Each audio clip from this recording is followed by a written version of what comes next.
Hello, Harry. Hello, Stephen. Oh, look at us. Well, nice to see you. It's a pleasure. Guys, you know how long I've been waiting to do this interview? How long? No, it's all right. You don't have to lean forward. It's can pick up here. I've been waiting for about 2 months. Really, that long? Yeah, because I wanted you to have a proper interview, and in a nice location. And we're lucky today because look at the sunshine. I know, it is lovely today, like. Look at the location we're at. It's absolutely beautiful here today. But apart from that, welcome to In Conversation With. Are you nervous? No, actually fine, to be honest with you. Is that because you're used to my camaraderie and sex appeal? Yeah. Well, that's good then. Oh, by the way, behind the camera, we've got Jake and we've got Phoebe. Hello. Hi, guys. Hi, guys. So take a deep breath. Let's calm down. So we're here now. See, I'm getting nervous now because I'm in the middle of this place. It's such a nice spot. So if the audience don't know, you haven't been on my channel for a while, have you? No, I haven't. It's been a long time since I've been on your channel. Well, let's address this now. Who are you? I'm Harry. I'm a YouTuber myself. I've got my own channel. I started doing comedy, creating loads of comedy sketches. They're doing well at the moment, but I also do a bit of presenting as well, so it feels weird that you're interviewing me because I'm normally behind the camera asking people questions. So that is very true, and the one thing that I wanted to do with this video is I want to strip back some, I don't know, misconceptions, or because people don't tend to get you, do they? No, do you know what? I keep a lot of things in, so I tend to not give too much away, to be honest with you. What I mean is that your comedy is very unique, isn't it? Yeah, it's a daft comedy that people like. I mean, I didn't know really. I had this kind of intention of doing impressions. Yeah. So when I was a kid, I couldn't speak, and the only way of me like communicating with people is like repeating what people said. So I used to watch Postman Pat all the time on repeat. Okay, can for the audience, they're going to have to know this now. Do a Postman Pat. I can't remember the exact lines on Postman Pat now because it was a long time ago. How are we doing, Jake? You all right? He's looking very nervous behind the camera. If you can see his shadow, it's not Damien or anything, it's Jake. So, you say did you have speech problems growing up? Yeah. Yeah, I had a lot of speech difficulty when I was a kid. Like, I used to echolate what my mum was saying. Like, I couldn't really communicate with people. So the only way of me communicating with people is if my mum said something, I would repeat something back to help me with the speech type of thing. So when did that end? When did that start getting easier? It started getting easier when I was about 10, to be honest with you. I mean, that's when it all started settling down. It started from a young age, probably like 3 or 4. Yeah. And then I always got told that I would always have it and go to like a special school and wouldn't be able to communicate with people very well. And yeah. So a bit like acting for me in a sense, because when I was growing up, I grew up premature. I was born premature. I had speech problems. I had all sorts of issues. I went to speech therapy, and then acting really helped. Yeah. As I suppose it has for you. Yeah, it's weird because with me, I wanted to do acting, but then I wasn't sure. When I was a kid, I wanted to be a footballer, like every young kid wanted to be a footballer. Well, you're in a big football-loving city, aren't you? Well, yeah, that's it, the heart of Liverpool. Like, I'm a brought-up Liverpool fan. I always have been since I was a kid, and I wanted to be a footballer. There goes the Evertonians in our viewership. I know, well, that's the thing as well. I respect Everton because I've got a lot of mates who are Everton fans as well, but it turns out I was absolutely shit at football, so I was thinking, what could I do? Oh yeah, I'll do acting. I'm the same too. I'm a bit shit as well, but you still love football to watch, and I do, as your whole family do as well. Yeah, football's always been a big part of the family tradition as well. I used to go to the matches with my dad and spend a lot of time going to football games and stuff like that. So yeah. Yeah. So before I go any further, I do want to bring up the fact that you've got a web series. Yeah. And this is the whole reason why I want to get this done and dusted pretty quick, because it's coming out pretty soon, isn't it? Yeah, well, the web series is, in case you don't know, it's Drake Vegas. Now, Drake Vegas is like a comedy writer, also does a lot of stuff as well. Go and check the Arctic Show on his channel. I'll put a link if you can send me the link. I'll send you the link in the description. He does like the Arctic Show and Schooled and stuff like that, so he's wrote loads of comedies. So the new comedy that's going to be out on the 26th is Men of the House, and I play Bruce, and Bruce has just left school, and he's a bit immature like myself. So not typecasting at all then, is it? No, not typecasting at all, but like... You're a mature person, aren't you, in real life? You wouldn't stoop so low to be immature, surely. Yeah, well, Man of the House is just like an 18-year-old lad. He's just come out of school, and his parents go to Hollywood and leave this house to him. He's got to look after his sister, but it's not just him and his sister, it's his mate Tyler, so... And were you the first cast then, I'm imagining? Well... It's weird because when I started the whole comedy thing, he was behind the scenes and he said, I've been watching you for a while now, I've already got it like casted, but I want you to play the main part of Bruce because we haven't got Bruce as a character. And how did that make you feel like? Because that for me, such a perfect casting at such a perfect time.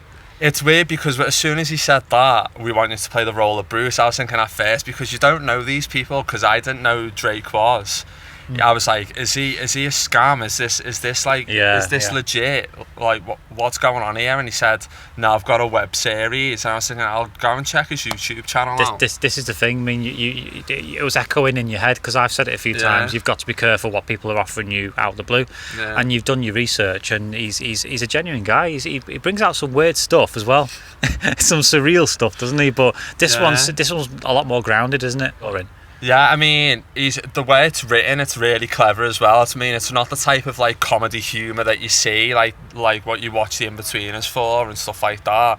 With his, it's like a bit different because he does like a load of child comedy. Yeah. He's also got an adult zone as well now, so if you go and check that out on Twitter as well. I'll look at that, yeah. That'll be up my street. yeah, he's got an adult zone as well. So like I was saying, because, and this is the reason why I've not been on my channel much recently, is because our channels seem to have drifted, and this is for E. Catalina and all this lot now, because they're probably going, what, have they fell out? No, it's just because we went off in different directions, didn't we, in our approach, and that was natural, because you needed to find your feet with your comedy, and it needed to be done on your own. It needed to be done with a feel in mind, and you've done that, and you've made me so proud. These comedy sketches, Travel Shop Part 1, what's the other one? The Salon, that was it. But where does that come from? Where did that come from, those ideas? I don't know, because as soon as I did like the travel shop and stuff like that, it's like the first ever script I written was like the car park one. Yeah, It's weird because when I see characters walking along the street, I also get an inkling in my head of like, what can I do here? So I come up with all these scenarios going, hey, stop it, you, get over here now. Like that type of thing. So it's like kind of all that camaraderie, if you like. I mean, you the one thing that I've admired about you, and this is why when we do collaborate, it's such a good experience, because I know that you're just so up for it when it comes to character, and character is your real strong suit, which is what's coming out really well with this YouTube shorts, which are quite popular at the moment. Yeah, I mean, it is popular. I mean, I decided to do YouTube shorts because my other like videos, I was trying all sorts of videos, but you know which one works well. Like, you try all sorts of different videos, but it's like, if you've got that instant connection like you are with presenting, and you've got that instant connection, connect with an audience. Like, my instant connection is connect with an audience doing characters. So and plus live, I suppose, as well. And live as well. So it's, which YouTube, right? What we were doing on YouTube was it sort of worked and then it didn't, because it's sort of, we wanted to be comical. Naturally, as a group, we're comical. Yeah. And a couple of the comments that I got on some certain things were like, oh, you stop being so stop taking a piss out of this, stop doing that, and it became like a drag. I didn't want it to be a drag, I wanted us both to have a niche, which is what we've developed right now. It's a really good niche that you've developed on your own, so that when we do come together, those things really mesh and it becomes an event of some sort, doesn't it? So about this Drake Men of the House, is it a series or is it a one-off? Yeah, well, it's a series, so I'm getting episode 3. I forgot to tell you, actually. I'm getting the other script sent to me, which is episode 3. I'm ahead of schedule at the moment, so the first episode comes out on the 26th of November. He's in the process of editing the second one, but there's 20 episodes, so it all drags out into season 3 as well. Is this all available on YouTube? Yeah, this will be available on YouTube as well. Okay, so and that's okay. Let's talk about the date. So 26th. 26th of November, yeah. 26th of November. So what time is it scheduled, or is it just put up? It'll probably come out in the evening, like 7 o'clock or something. I'm not sure. So set your timers, everyone. It'd be good to watch that first premiere and see you in action, because it's exciting for me, this, because not a lot of people have seen your acting potential like I have. It's weird because with comedy, like, I go back to all the comedy and what we were saying before. Comedy seems to be my strong suit, because when I was in college, I used to play like a lot of dozy characters as well, and I used to play a lot of different characters. Yeah. And I remember doing an improvisation piece of being like camp in a way. So no, you camp. Oh my god, baby, yeah, that's me. So I used to do all that when I was in college, and it was the only way of me getting out and showing what I could do. And then all the people in college were like, "Oh my god, that's absolutely brilliant!" That. Well, it's like a confidence boost, because that's the one thing that you could believe you can put out to the universe. That is showing your true soul. I mean, does it annoy you that people don't respect the talent you've got? Because a lot of it is hidden behind. Because I know you are very closed off, like you've said before, and you're very unsure sometimes, and that can be difficult when you're like that. Yeah, I mean, it is difficult, really, because I come from a family where we're not all actors, and you've got me. You're all creative, though, aren't you, in your own way? We're all creative in our own way. So, like, I come from a family where, like, we have our own business where my mum makes like flower arches. She's done cakes, she's done balloons over the years as well. I can vouch for those cakes, by the way. She's done like... That was your sister though, wasn't it? Yeah, she's done like nails as well. Like, she's always wanted to find the time to like kind of make extra money on the side. So with my mum, like, my mum's never been into acting, so she's never really understood like character building, stuff like that. And I suppose it's about the effort that it takes to just get anything in the acting world. It's tough, because you have to speculate to accumulate. You have to put yourself out there for little gains sometimes, don't you?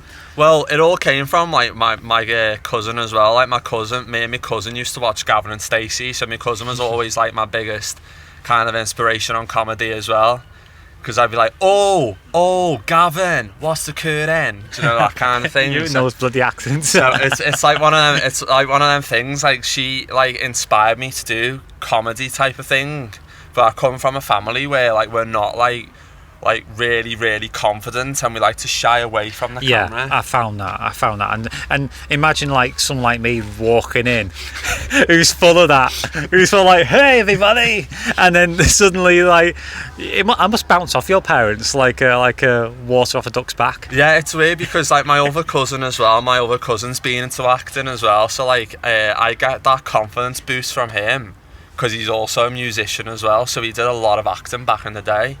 But he's a musician as well, but he's very much like animated and all that. So it kind of comes from that as well. Yeah. Because I kind of look up to him in a way. Yeah, I mean, this is the thing. This is what I love about your family. They've got this work ethic that is very strict. It's supposed to be, because if you don't have that discipline in anything creative wise, because your mum and dad have got an events business, and even your sister's got a business now with cakes and confectionaries and lovely stuff.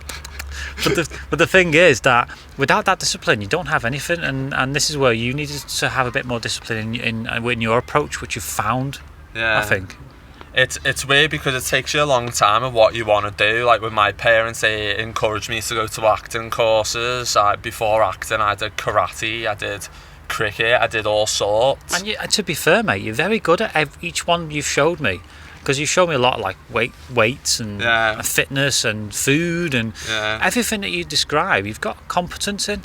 Well, that's the thing as well. So like fitness has always been a big part in our family. So my mum was a slimming consultant as well. So my mum used to kind of guide me in the direction of you should do this, don't do that. It's important you exercise. If you have loads of carbs, make sure like you exercise as well, because that's more important than putting on loads of weight. And my dad was big on going to the gym as well. He said to me, for a good body you need to at least train in the gym for an hour. So I've always had that mentality. If I want to improve something, you've just got to keep on doing it. You've got to get out and do it, haven't you? Yeah. But the one thing with the performance aspect, with the acting prospect, was that you didn't know what that discipline was. No. Which way you wanted to go, because I think you were struggling to find your feet with which direction, whether comedy or serious, which was what was it now? The show really did with Deb. Yeah. I mean, that didn't work out quite as well as you'd like it to be. And then you sort of start going, right, well, what do I really want to do here? It's weird for me with all the comedy aspect though, because with comedy, like, it's so enjoyable because you can come up with anything. And you know, as an actor, you go to all these like workshops and whatever, and they say to you, right, we want you to come up with this character. When you're playing a serious role, you can't really come up with like serious, you can't really like take the piss. It's like you've got to literally think about that character. Oh, you've got to dig deep. You've got to dig deep, and you've got to literally get to the emotional blocks. Now, for me, I don't know about you, but I find the emotional blocks hard because it's like emotional recall. Okay, so if you're like me, then you don't go near that because the thing was, when I tried to get to that place, I'm blocking myself from getting to that place. I did a showreel scene where I was trying to feel suicidal, but because I was feeling really down at the time, I was blocking that feeling from coming through. Because it's a flood, isn't it? Do you feel sometimes that you block certain feelings out of fear? It's weird because for me, like, when coming to the acting part of things, like, it's so hard to like do emotional recall because you're trying to think of that person in your head that's died, but then you think, that doesn't work here, I've got to think about the next person.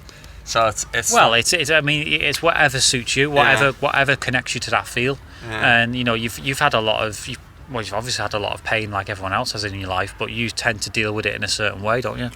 Well, I've had a lot of pain as well. So like I had an unexpected, like, someone who died in the family type of thing. Someone died from cancer who I was very like close to as well. And I did have a lot of pain, and when I got told he was like dying, it was like, for me, like, at first it was like I was trying to kind of make a joke out of it because I didn't know how to like react and type of thing, because when you're a man, us men cope with certain like traumatic things in a different way compared to what women do. Now for me, it didn't hit me till later on that he was gone. And then how did you deal with that then? I was literally crying. I remember going on my first ever driving lesson, and I told my instructor that I had this death in the family, and he was like, well, we need to stop the lesson then because you can't continue like this. Like, it can't happen. So how's it now? How is that process for you now? I mean, obviously it changes with time. I mean, my grief recently has been terrible, and I thought I was better, but do you manage it through creativity?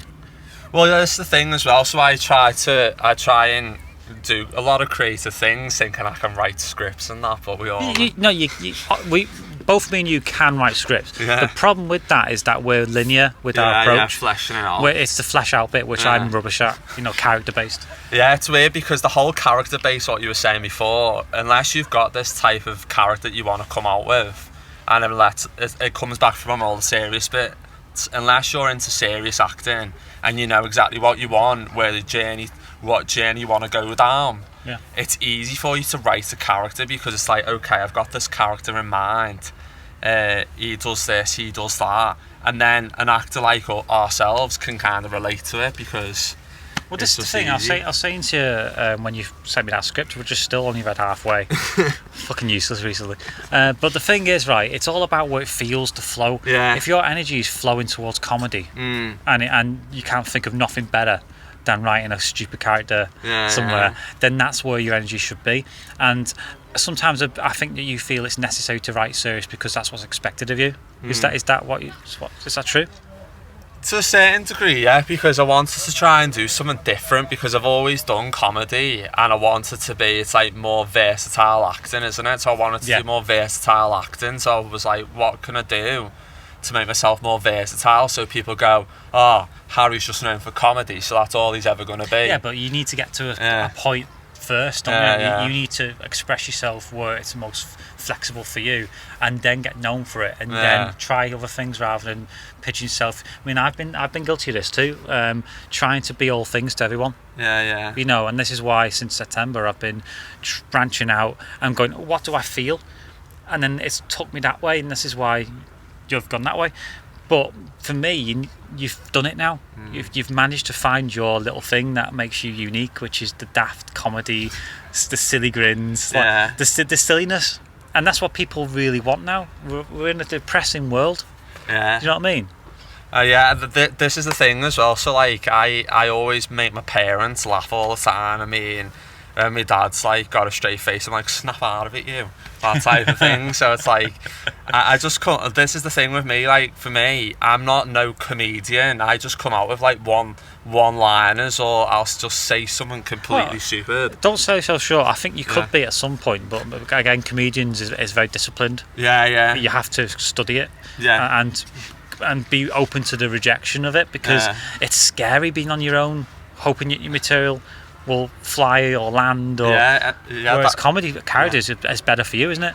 Characters is better for me. So like, it all comes from the niche of when I was a kid, and I just absolutely loved doing accents all the time. For me, I used to love putting on shows as well. So me and my sister used to put on shows. Yeah, that's the same. Yeah. And I used to love doing all that, and it runs in the family as well. When my mum used to do it.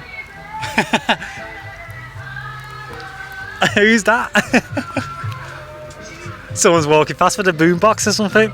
Just carry on. You've got a microphone. Yeah, so it all comes from that aspect where my mum used to direct shows as well. So she used to love being in front of the camera directing people. So it was just one of the things that I always used to love doing, and that's why I've got a passion for acting, because of it, really. And plus, do you reckon it's a comfort zone as well, being a creative?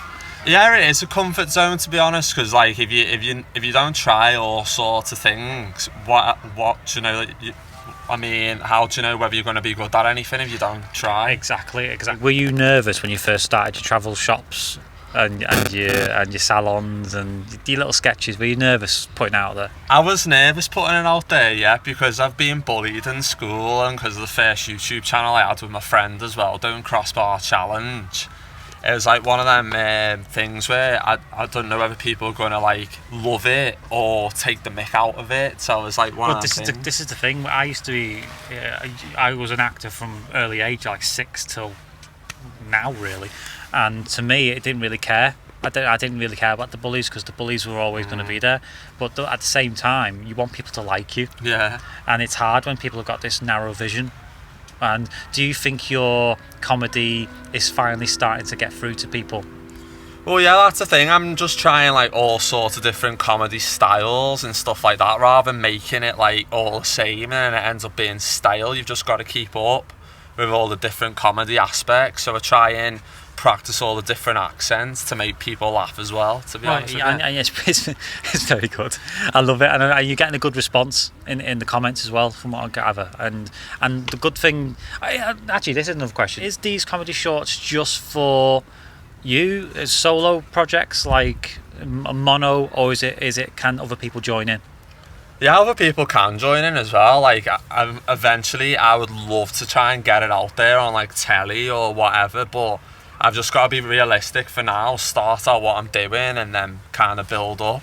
But yeah. What I meant was, like, could other actors be involved in these little sketches you do on YouTube? I don't see why they couldn't be involved in it. Because it's your script, isn't it? Yeah, I mean, I would love to have people join me in characterisation, because it's just good bouncing off someone else rather than it just being yourself. Well, the thing about one thing I do like about your comedy is that it is stripped back, simple. And there's no like fluffy, like, in a world where there's a comedy.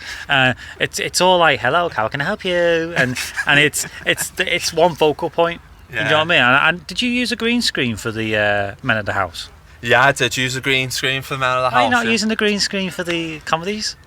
I don't know, because every single time I try and get my green screen out, my mum was like, oh, for God's sake, our house is already messy, so why are you trying to get the green screen out? Isn't this exactly why I said to you when I first came to your house?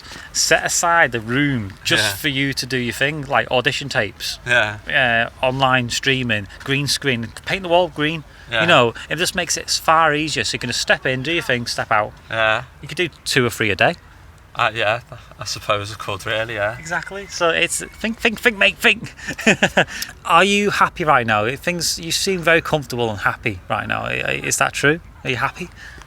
Yeah, I mean, life's great at the moment. So I'm thankful for everything. Well, you've been a very, very, very busy man, haven't you? It's been hard to get a hold of you. But I know I'm just as bad as you, but you seem to have found a niche and you're ploughing it, but it's not getting you down, is it? It's not stressful for you, is it? It's not stressful, no, because I just find times where I can do it, and if I can't do it because I'm working, then I'll always find another time to do it. And exactly, which is why when you said, I don't know if YouTube's for me, it's like, don't you fucking dare. So what's your plans now? What going forward, apart from Men of the House? I mean, what is it that you're really dying to do, apart from the comedy? To be honest, like, I want to try and get another show reel. What, with little old me, or yeah, with you, yeah. I would love to try and get a show reel. Comedy or serious? I love to try and do a serious one, but then I'm not sure whether serious will kind of work on my side, because it's all comedy. Well, exactly, and if it's your show reel, we've got to have a comedy. Mate, I'm really, really impressed with you. I'm really proud of you. Yeah. I keep saying part 2 for everyone, but I'm going to have to do a part 2 with you, like, very, very quickly, because I needed a space, and the problem right now with planning this for Liverpool was that masks. The whole mask thing, you can't go inside without wearing a mask. How can you do an interview with a fucking mask on? You can't really understand what people are saying. But I thank you for coming out here today and sharing that, and again, tell us about who's made Men of the House and where they can find you and them. So the person that's made Men of the House, who's written it, is called Drake Vegas, and he's got a channel called the Draco Lloyd channel. I'll put a link under the description later as well when I get back home, and then you can go and find him from it. Yeah, Go and find it from there. And what about your channel, YouTube? If you want to go and follow my channel, it's Harry Reacts Official. Which I will put in the description. Yeah. I'm not going to fucking mess about. And as I say, we're going to get some more collaborations, more comedy reactions, because that's one of our popular ones. Yeah. If you don't bloody block it. Oh look, the sun's gone. But anyway, it's nice timing you. Anyway, thank you so much for joining me, sir. You're welcome. Thank you. See you later.